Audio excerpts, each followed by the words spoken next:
honorables membres du bureau, honorables députés, chers collègues, j'ai tenu dès l'entame de la plénière de ce jour à faire une mise au point concernant des propos de menaces, de déstabilisation concoctés par certains d'entre nous contre notre pays, la République démocratique du Congo.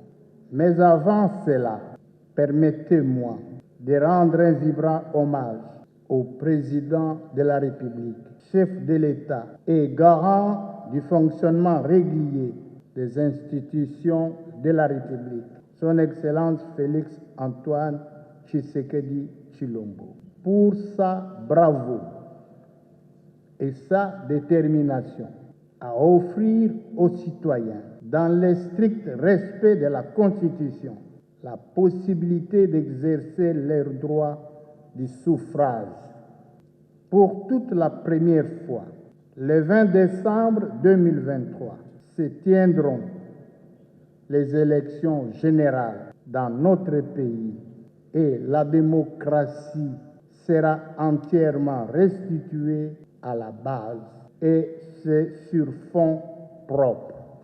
Pendant que nous sommes tous préoccupés à accompagner cette volonté ouvertement affichée pour des élections libres, inclusives et transparentes, les ennemis du peuple congolais, politiciens en perte de positionnement, sont concentrés dans leurs officines à Kinshasa et à l'étranger pour relayer des messages contre ce processus dignement mené par la Commission électorale nationale indépendante.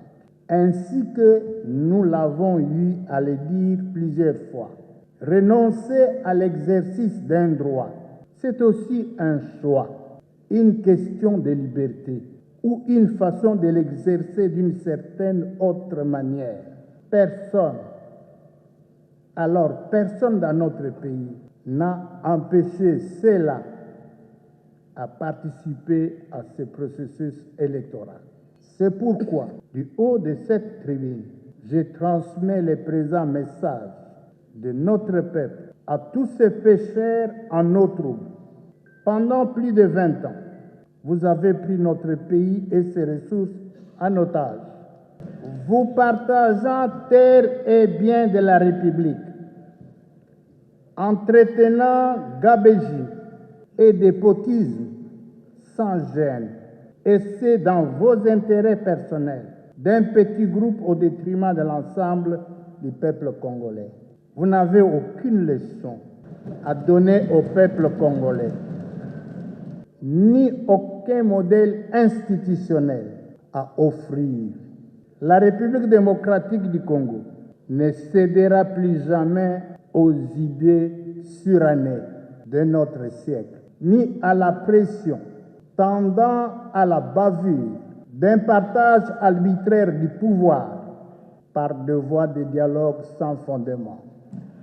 La patience, la tolérance ainsi que l'humilité du président Fachi Beton ne pourrait être pris pour un signe de faiblesse, mais une posture bienveillante pour la patrie. Il ne faut donc pas franchir les limites de ses qualités existentielles, car il peut se transformer en tornade. L'heure est à la consolidation de nos acquis démocratiques et républicains. Nos forces armées et de la police, désormais mieux équipées, requinquées et moralisées par son commandant suprême, elle qui veille jour et nuit pour l'intégrité et la conquête de l'ensemble du territoire de notre pays, n'écouteront ni ne suivront plus jamais des messages flatteurs et illégitimes appelant à la déstabilisation de notre cher et beau pays.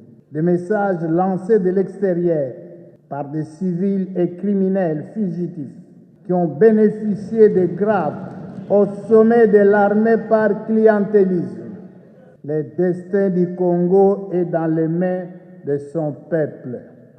Nos vaillants éléments des forces armées et de la police, désormais en osmose Avec ces derniers, n'agiront que comme force républicaine en vue de l'affirmation irréductible de la souveraineté nationale.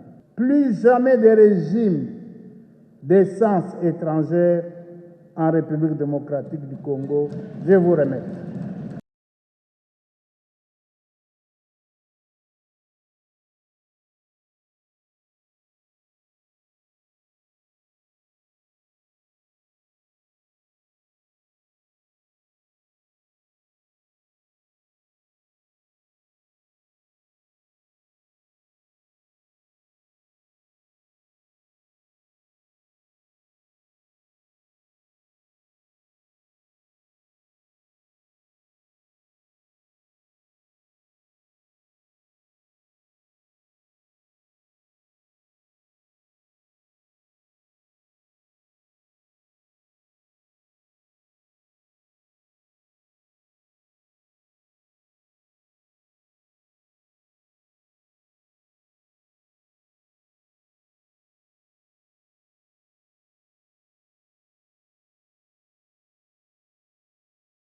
Nous, peuple katangais, nous voulons seulement que tous ces massacres soient reconnus.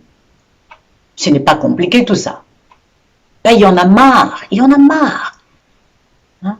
Et même depuis cette opération Mortor, le Katanga continue à subir ce sort-là. Son sort est de se faire massacrer et l'État congolais y connaît la mesure.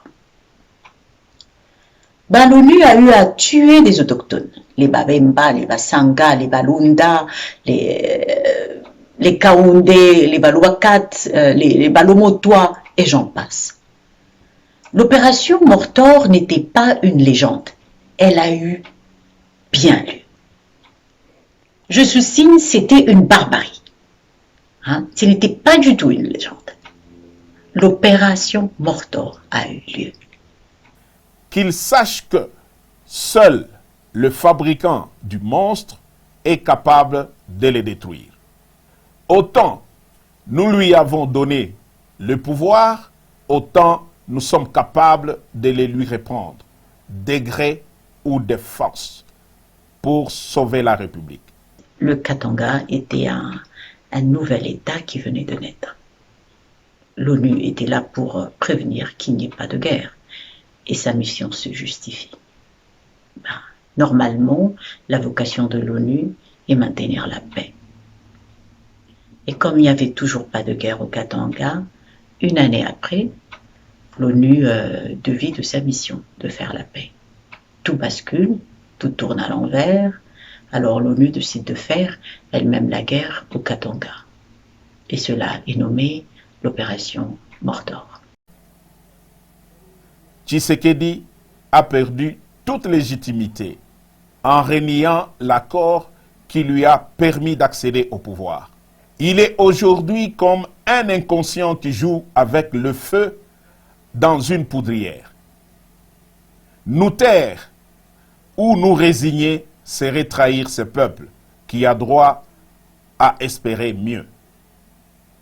L'armée et la police, ainsi que toutes les forces de défense du pays, ne sont plus liées au devoir d'obéir dès lors que le commandant suprême est devenu lui-même un danger par son immaturité, son incompétence notoire, son népotisme et son comportement tribaliste qui menace l'unité nationale.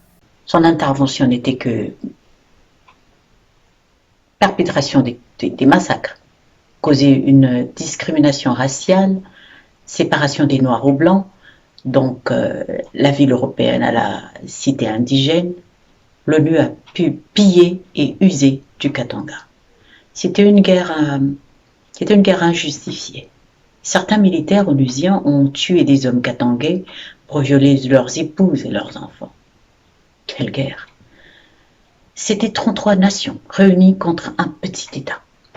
Ils ont perpétré des crimes terribles. Ils ont massacré des femmes katangaises, bombardé des cités habitées, qui ont fait par la suite des pertes humaines. Dieu sera juge entre lui et moi.